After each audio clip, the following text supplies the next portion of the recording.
Good morning, everyone. Welcome to Shoff Chat. We'll go ahead and get started. I think we'll have a few more folks popping in as we go along, but want to go ahead and get started. We have a very exciting topic today, and I'm excited to get into the conversation. So first, just a few housekeeping items. My name is Catherine Coble. I'm a partner here at Borshoff, a public relations and advertising firm. And we are so excited to bring Shoff Chat to you on about a monthly basis, where we bring in interesting and fun people that we know to have a conversation about a topic that we're interested in and we think that you'll be interested in as well. So that's what we're going to do today. So before we get started, I want to just give a short introduction of the individuals who are joining us today, but I also want to encourage all of you, as you have a question or an observation, if you'd like to share something related to the topic, please feel free to do that. You can do that by popping a note into the chat, and we will share that question with the group. You can raise your hand and we can call on you. It's really up to you as to how you'd like to engage, but we do really encourage engagement. Because again, we do want this to be a conversation. So thank you again for joining us. So just to get started, I wanted to introduce our first guest. We have three great participants with us today. First is Julie Goodman, and Julie is the president and CEO of the Indy Arts Council. And the Arts Council really is that leading advocacy and services agency in Indianapolis. Her role at the Indy Arts Council is really runs the gamut, everything from programming to grants and fellowships, artist services, public art initiatives, and I'm sure we'll touch on a number of those different things in our conversation today. She also oversees the Indianapolis Arts Garden and Gallery 924, and the Indy Arts Guide and Arts Education Partnership with our Indianapolis Public Schools. So, Julie, thank you for joining us today. Morning, thanks. Yeah, thank you. And our second guest is Faith Blackwell. And Faith, thank you for joining us. Faith is a published photographer and a mixed media artist. Some of her work is even behind her. Maybe she'll talk to us a little bit about that today. She really specializes in business headshots, commercial, event, and fashion photography. And I always thought this was really interesting, Faith, in your background, that you were working in marketing until about 2011, when you say you picked up a camera and really discovered a new passion in photography. I love what I've heard you say, in that photography chose you. And I think that's so true for artists. So I want to hear more about that today. So thank you and welcome. And then our third guest today is our very own Aaron Scamihorn, who is a senior art director here at Borshoff, has been with us for about 4 years now, and works with a number of our clients, the Zoo, Indiana State University, NIPSCO, and some others.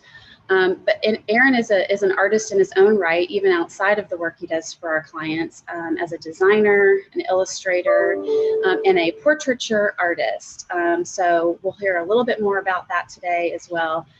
Aaron's style is very retro, vintage, and it's a really fun way to look at the past, present, and the future. So we will talk a little bit more about that. So to get started, I'd like to go ahead and just give a short introduction of our topic today, and to really get us kicked off. So public art and placemaking, and really the use of art in business settings, is not a new concept. We've all seen that, and we've seen it growing over time. But it seems like in the last few years, there has been a real push to integrate more diverse artists and to think about art in a little bit different way, in how we're using it in corporate settings, business settings, and even in public art initiatives. We saw a lot of this happening, a lot of new things happening to encourage public health efforts that integrated art when COVID hit. We also saw during some of the social justice movement and some of the unrest that we've seen in the last few years, where art has really become more of an expression particularly for diverse artists who previously didn't have the same kind of a platform. And so we'll talk a little bit about all of those things today. And just to get started, actually, Julie, I would love for you to share with us a little bit about the new project that just got announced a few weeks ago with the NBA, because I think that's a perfect example of what we're talking about, where art is taking on a new role in the public and in some of these larger, more corporate institutions. So if you want to kick this off and tell us a little bit about that. Sure. Well, good morning, everybody. And it's so good to be with you and great to be with these super talents, Aaron and Faith, in this conversation. So the NBA All-Star Games coming in February 2024, and Indianapolis actually has a really long history of this special relationship between arts and sports. That's not true in every community. It's often maybe a little bit more of a tension in that relationship, but in Indianapolis, that really has not been the case. And fun fact, it's actually why the Arts Council exists in Indianapolis. We were created in 1987 as an initiative of the mayor's office to engage artists in the Pan Am Games. So that it goes back to that in terms of our involvement. But we've seen that with the Super Bowl and the 46 for 46 murals. We've seen it with Welcome Race fans and the 100th running of the race, and NCAA with Swish. So building on that, with the All-Star Game coming up, we're going to be engaging 24 artists from across the state. They'll be Indiana-based artists, and I expect many of them will be from Indianapolis, but it'll be an open call to Indiana artists to create 6-foot by 6-foot basketball sculptures themed around Hoosier hysteria. So the stories of our Hoosier hysteria, love in the state, and it'll be translated into these sculptures, and the project is called Hoosier Historia. And there will be a selection process on the 24 stories, a nomination process. The public will have an opportunity to participate. And then the artists will be interpreting these on these sculptures that will be placed in strategic locations around the city and in our major venues during the All-Star Game. And then these will be a legacy project of the All-Star Game. So they'll exist permanently. Some of them will be in the field house, some of them may be in the convention center, and then they'll travel in other locations throughout the state. That's a great example of that integration that you were talking about, and just an opportunity for local artists to get involved in something that's really a national and even an international draw. So that'll be an exciting thing to see come together. For sure.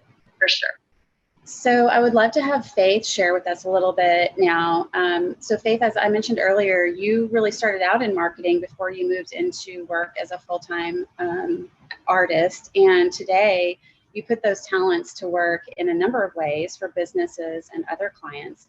Tell us about that mix and the value that you see in art for business. Okay, well, not only did I start in marketing, but I studied business in college. So that helps out a little bit too, because a lot of people, when they go into art, you don't learn about the business aspect of it. And it's all different. I mean, all kinds of business are different, but there's a baseline of like things you need to know in business that'll help you in any kind of situation. So as for marketing, I think the marketing end of that helped me just to keep my name out there, because part of marketing is just to be visible in everything you do. So whether it's applying for grants, applying for whatever, it's applying for shows to be seen. And as any artist, I'm a hardcore introvert, so it's just like really hard for me to get out there. So, but it makes you comfortable with just like talking to strangers, telling them about your projects. Because once you talk about something you love, it's easier for you because you're passionate about it. Art and business, I see art so many ways positive, and just like having art in your business.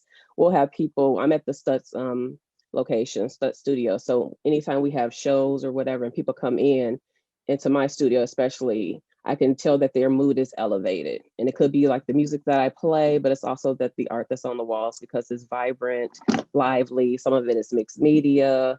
In some instances, it'll transport you back into like your childhood. You'll see like gumballs or candy, because I do a lot of that in my art and mixed media. So pops of color is what I love to do in that as well. I've had people come up to me and just like appreciate when they see a piece of artwork in their business. I've had one person come up to me and say that they recognize my art and their owner bought it in and brought it into their business. So it's like a complete collection, and they appreciate seeing someone that looks like them every day when they come to work.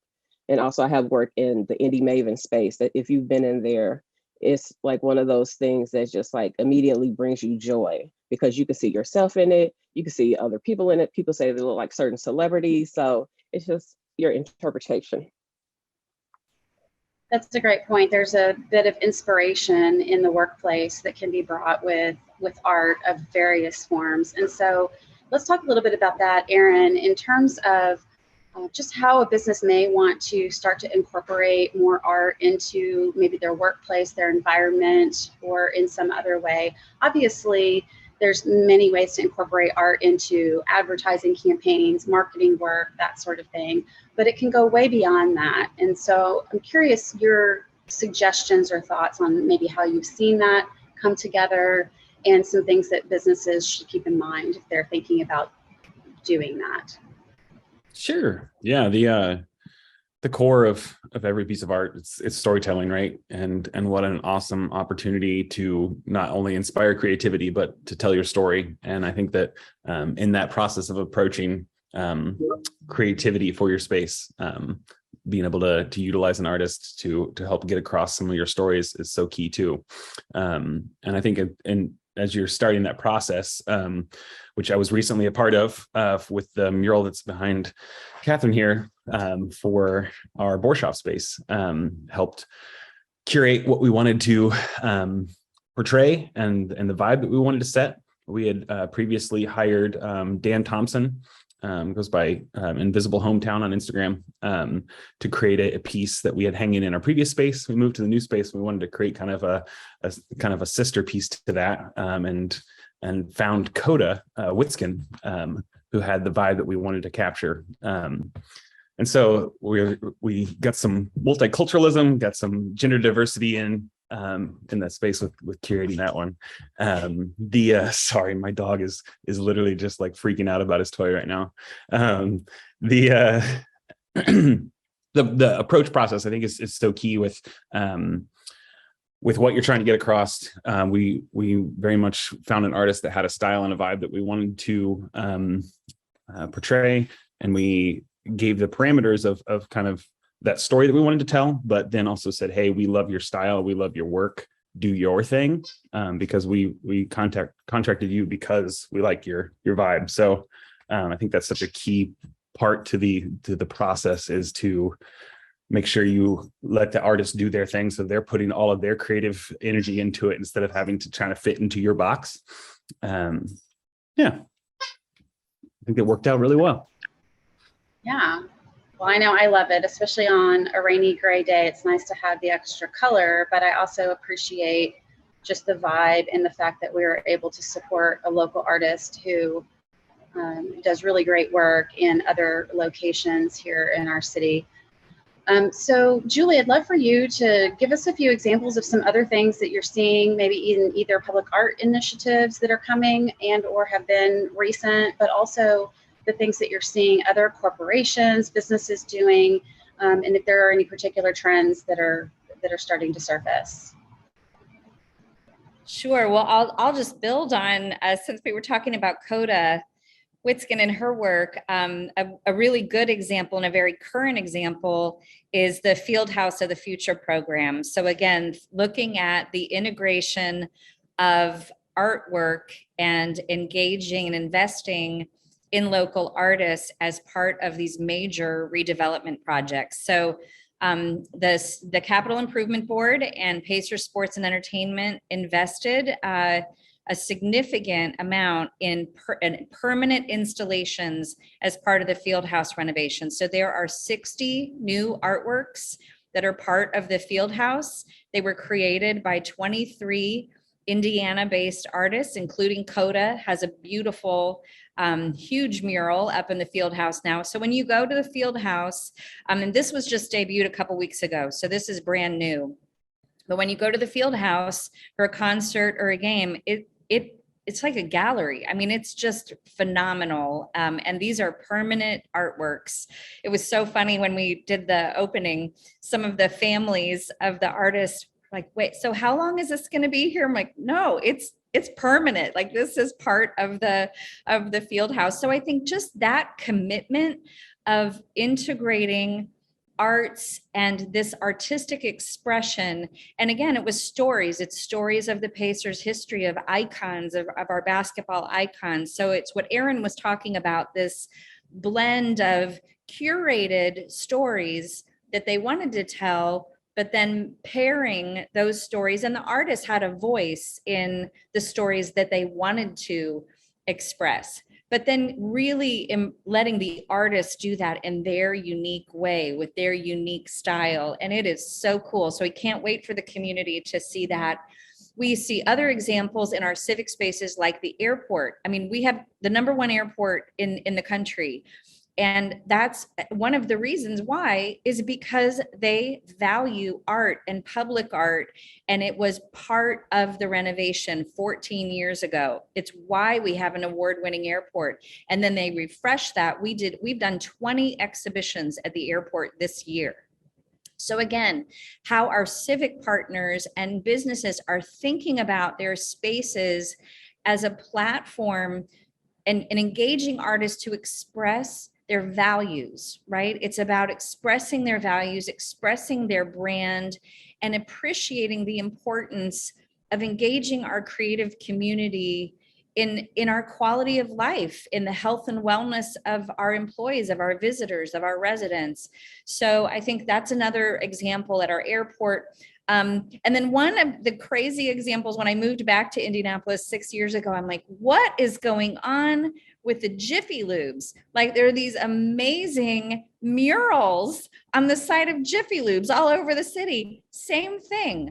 Like the Steve Sanner, who owns Jiffy Lube of Indiana. I mean, such an innovative idea to integrate these artists into the community, use these walls that, as a gallery for their artwork.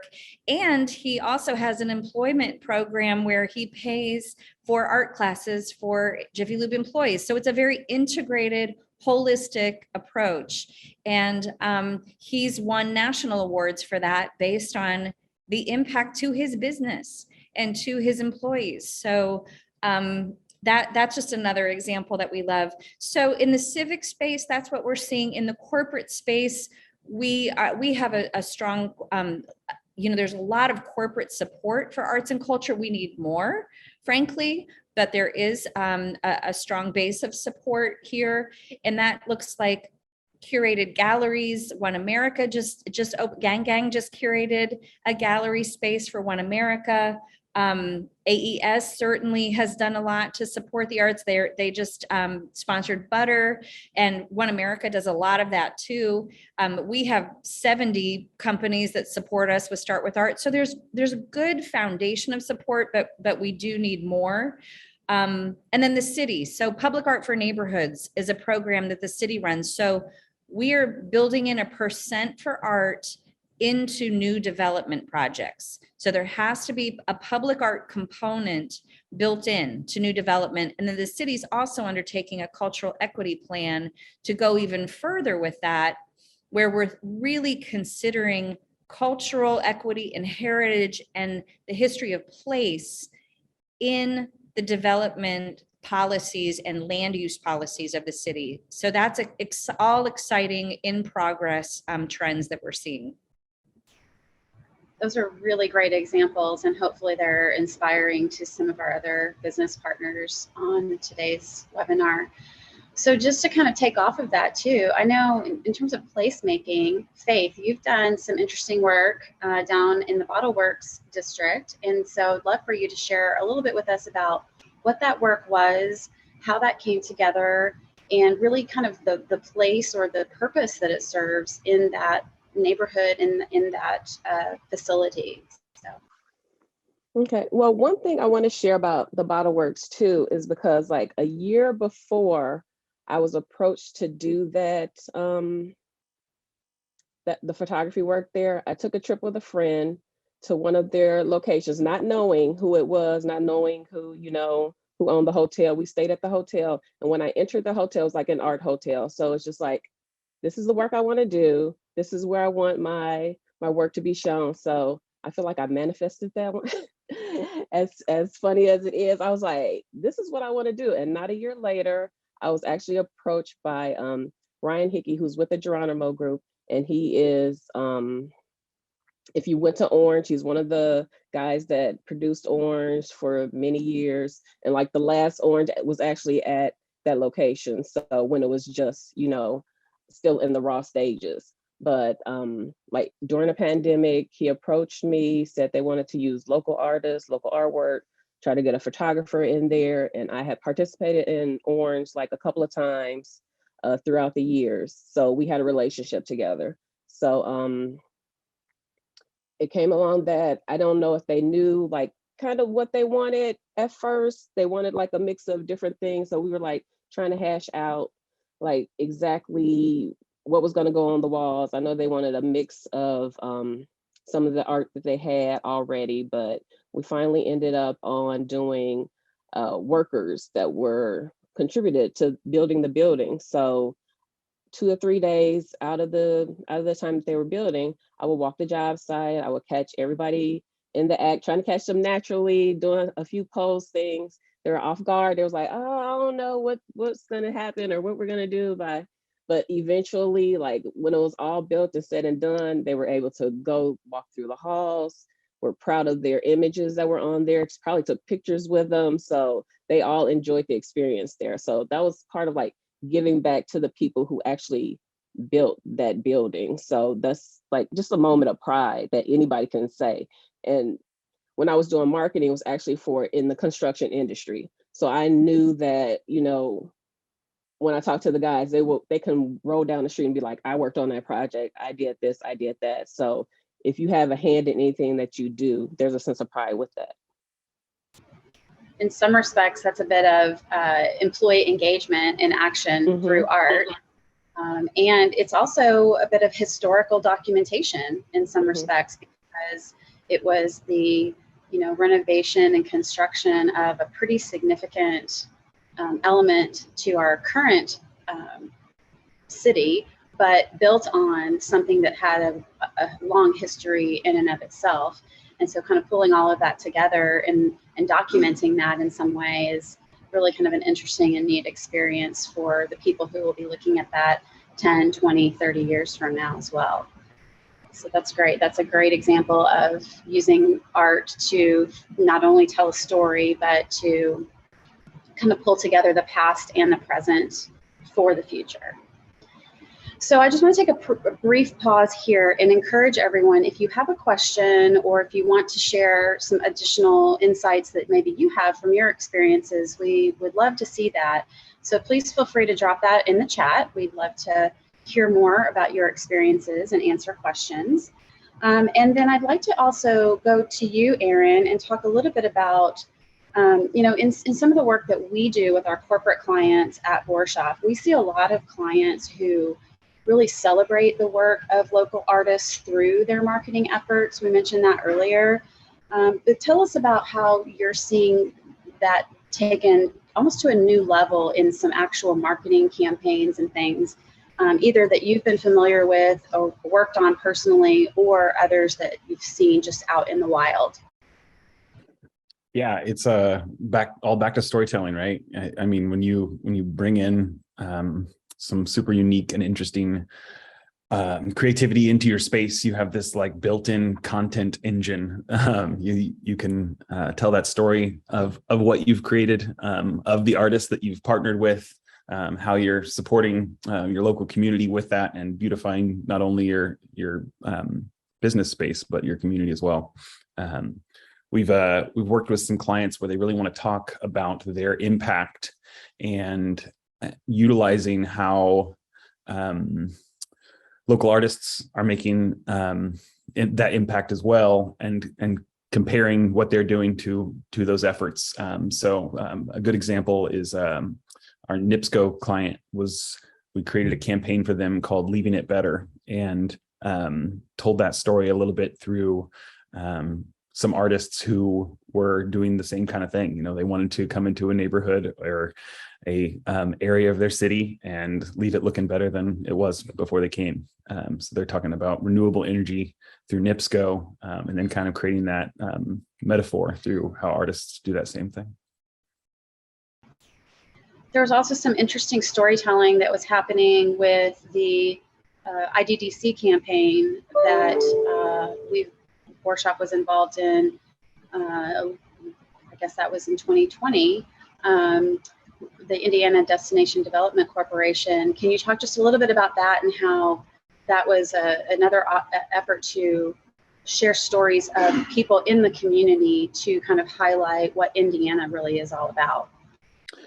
Yeah, I wasn't on the IDDC account, so I'm not super familiar, but I think it was that same approach of wanting to highlight the stories of the impact that people are making. There were local artists in that particular campaign where we were able to tell that story of someone who was in many ways creating art through, for example, one of the individuals I believe was involved in building custom motorcycles, and just the care and the construction and the artistry that goes into even something like that.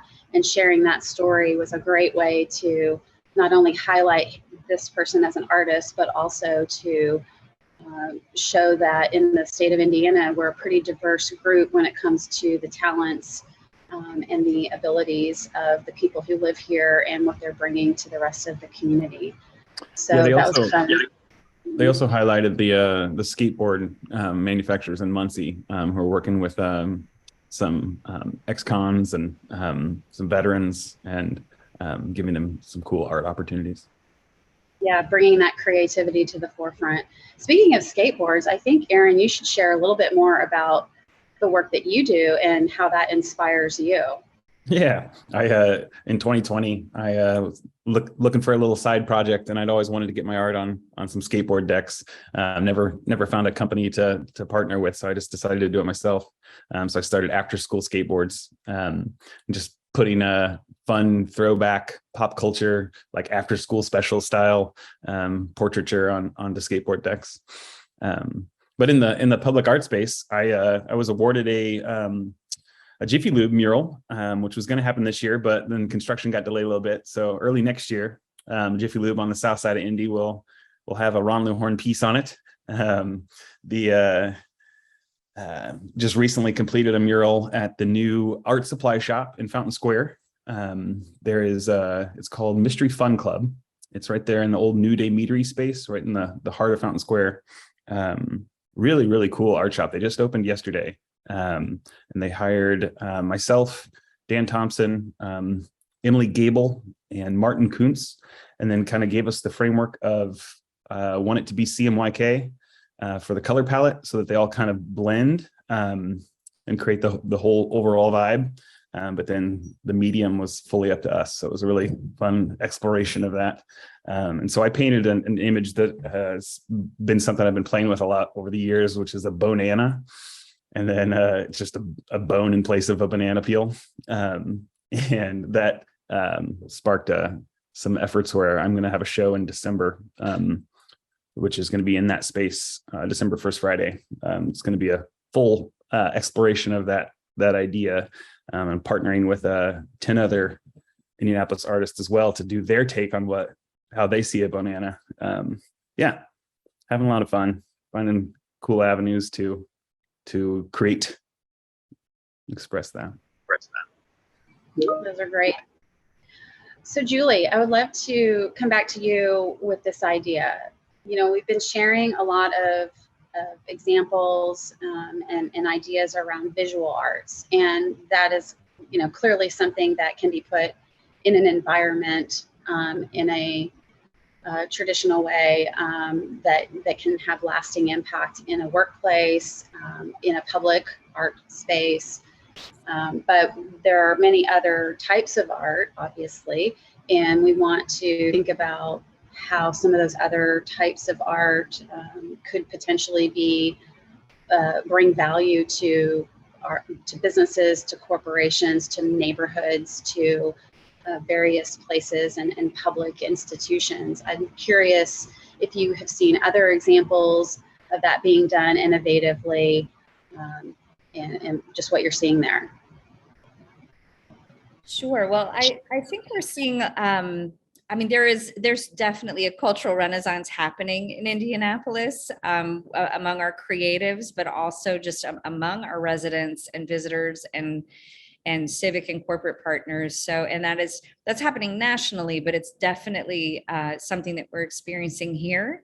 And so I think that the first thing, just to stick with visual art for a second, is just to consider how you're participating in that experience. So whether it's a very personal participation, like take a class, get in, that we have amazing organizations that support hands-on classes and opportunities here. So I think it's everything from what is your personal involvement and what does that look like from a health and wellness and mental health and hobby perspective. So check out the Indianapolis Arts Center and other ways to take classes and learn along with our creatives. I think, and the other piece is buying local art.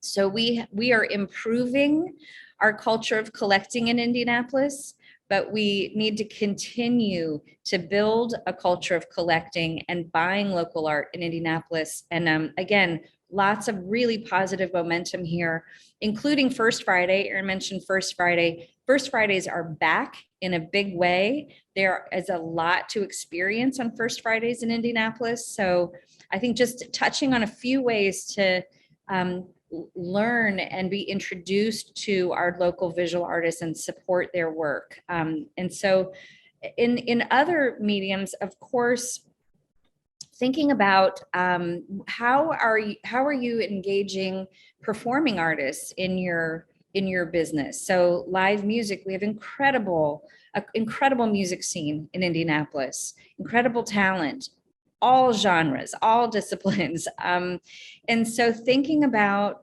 how can you engage a performing artist or a musician into your corporate events or into your team building events, and having those experiences. From a health and wellness perspective, we're seeing more creatives doing things like sound baths and supporting meditation practice. So I think there are other ways to engage creatives.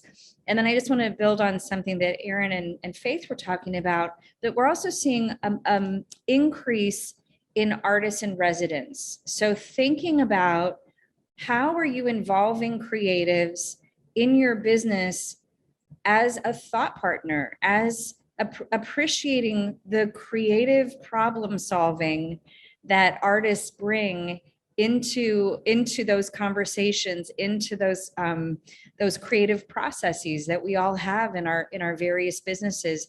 And so those are just a few examples of other ways to involve artists and to participate and support creatives in our community, and really see significant benefit. I want to also do, just in terms of participating, I want to do a thank you back to Borshoff, because you guys are a partner with us right now on a new website. It's called explore.indyarts.org. And as the advocacy agency, marketing agency for the sector in our community, we hear all the time, one of the number one challenges is just what's going on. And how do you get the information? And there's so much happening, helping our residents and visitors navigate that is really important. So we're doing a new curated calendar, and it's the website that your team is helping us with, and we're really grateful for that partnership. Thanks, Julie. We're really excited to be involved in it because creativity is at the core of who we are, and storytelling is at the core of who we are. And we think that the Indy Arts Council does a great job of really pulling together artists and supporters of the arts in a unique way. And it's just so good, not only for individual companies, but also for the kind of city that we all want to grow and live in. Faith, I would love to hear just a little bit more about some of the things that you have been involved in the past, and where, you know, Julie talked about being pulled in for creative problem solving. Have you had opportunities to do that with some of your clients? And, you know, what does that look like? How have you been engaged in the past to, you know, bring some different thinking into the mix? Probably more so on the photography side than the art side. So when I'm like capturing their brand photos, or just like I have consultations with like pretty much all my clients, so we can hash out like how they want things done, what backdrop they want to use. Like for one of my actually my last corporate client, they actually wanted to do their headshots at an art studio.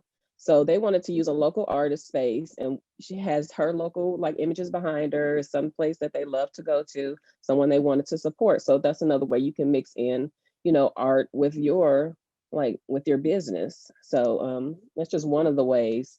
And I started something with my clients on like corporate art, so they can have art in their spaces as well. So just like to promote different artists, to have, you know, a rotating gallery going on, things like that, just to keep things fresh when their clients come in, when their staff comes in, that they have something like great to look at and something to keep them motivated and encouraged. But I also wanted to just like touch upon like the Bottle Works project and how important it is not to just like exhibit local art, but to commission artists and to pay artists so they can, you know, pay rent, so they can eat and live.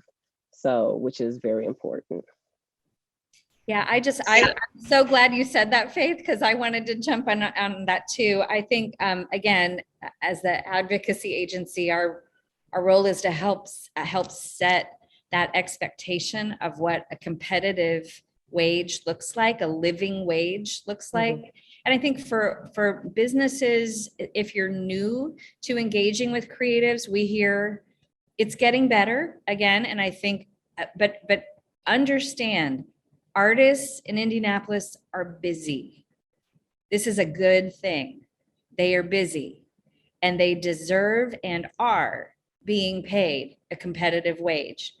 Exposure is great, but it is not the compensation that we're looking for. That is a bonus. So I think just appreciating when you're going into these a lot, you know, that's a little bit, we're getting past that exposure aspect of people thinking that that's good enough, and it's not. But it's part of it, but we really need to be investing at competitive living wage levels. So to that point, Julie, I don't know if you have any additional thoughts, but if a business is new to the idea of, you know, actually budgeting for and determining what the right way is to bring art into what they're doing, how would they even start, and how would they know what, you know, makes sense, and what the market rate is, and what to expect? Is that something that the Arts Council can help them with, or are there other resources? How would they go about that? Sure, there are a number of resources, and we certainly do a lot of that. That's part of just our public service. Our mission is to help match, you know, organizations that want to engage artists, businesses that want to engage artists with opportunities. We put out an Artist Opportunities newsletter that reaches over 3,000 creatives in our community with paid opportunities, and those are more open call opportunities or commission opportunities. There are a lot of variables that go into a pricing structure. So it's, there are best practices. We do know what market rate is. In public art world, it's like a price per square foot. But it depends on the complexity of the commission and the storytelling and the size and scale. So we can help with that. And there are a number of other partners that can help with that too, like a Harrison Center or a Big Car, or Gang. I mean, there are a lot of resources, more and more resources in our community that can help. We also have an artist directory. So if you want to explore and get to know artists in the community, there's a resource on our website where you can browse and explore artists in our community and get to know their style and medium. So those are just a few examples. That's really helpful. So Aaron, I would love for you to talk a little bit too, kind of going back a little bit to the process. One of the things that makes art great is that it really is a true expression of the actual artist. And oftentimes in business, we have a very prescribed way of looking at things, and we know what we want. And there's some value to giving up control, but it can feel a little bit scary. Can you talk a little bit about how, a business person could get comfortable with that, and what that really looks like, so that they know what to expect in that process of determining what that art actually is once they've enlisted the help of an artist? Yeah, I think a great analogy is in the world of tattoos, because I illustrate portraits and I have a decent amount of different kinds of illustrations in my portfolio. I've had people reach out and be like, "Hey, will you design a tattoo for me?" And it's like, if they want exactly what I create, tattoo, that makes sense. But if they're like, "Hey, I just want this portrait of my grandfather," or whatever, I always say, go to a tattoo artist who creates portraits that you love and has a style that you like. Show them your photo, pay them to create your sketch, because at the end of the day, it's their artwork they're now permanently putting on your body, and they're going to be more passionate about it because it's what they're creating, it's their ideas and their style. And so it's like that end result is going to be so much better because of that. You found the person who does exactly what you're actually trying to get. So it's a lot of research. It's reaching out to other networks and asking for their networks and honing in on a style and look, a medium, an expression that matches your goals, or just creates a new level of inspiration that hadn't really clicked yet, but you see someone's art and it inspires something, and you trust them in that process. Obviously, we have our parameters of like, hey, here's our budget limitation, here's our wall size for a mural, or our wall size for an installation, et cetera, that kind of create those parameters that everyone has to work within. But I think that's so key to trusting your artist in that process, because you selected them for their creativity. I would love for you to give us an example of maybe something that you learned, or how this particular mural here at Borshoff came together since you did that. Give us a little insight into what that process looked like, and if there were any key learnings from that others could take away. Sure. Yeah, we initially had a couple different walls in the space that we thought would make sense. We played around with wanting to see it as you walk in, but then we're also like, we want it to be kind of on the opposite side of the room from where Dan's piece is at. So it'll kind of mirror that in the space, really locked into that little nook. I was very familiar with Coda's work, but one of our partners, Jen Berry, had seen one of her pieces at a restaurant in Geist, I think it was, a Mexican restaurant up there. She's like, "Oh, have you seen this lady's work?" And I was like, "Yeah, that's Coda, absolutely." She's like, "This is exactly the vibe," and that was like locked in from right there. It's like the colors. She's so good about creating really vibrant and energetic brushstrokes, and one shape isn't just one color, and that works so well with Dan's graffiti style on that piece that he created. I forget exactly what it said, but it's something about ideas. You can kind of see it over Bill's shoulder right now. But so the process then was like, hey, here's our goals for what the content's going to be. There's some back and forth with some sketches. She pulled some photograph elements. We wanted to create some floral elements because of some greenery in the space. We wanted to really highlight people. And through that process, refining in what was going to fit where, worked out a price per square foot for the overall project, locked in on a sketch, and then Coda came in and knocked it out in like a day and a half. And it's awesome. Couldn't be happier. Great. Thanks, Aaron. I think that's helpful just to get a sense for the different steps that it really takes, and also just the importance of making sure that art reflects the personality of the company or the organization, but it still gives some grace and options for the artist to really shine through in terms of what they're known for.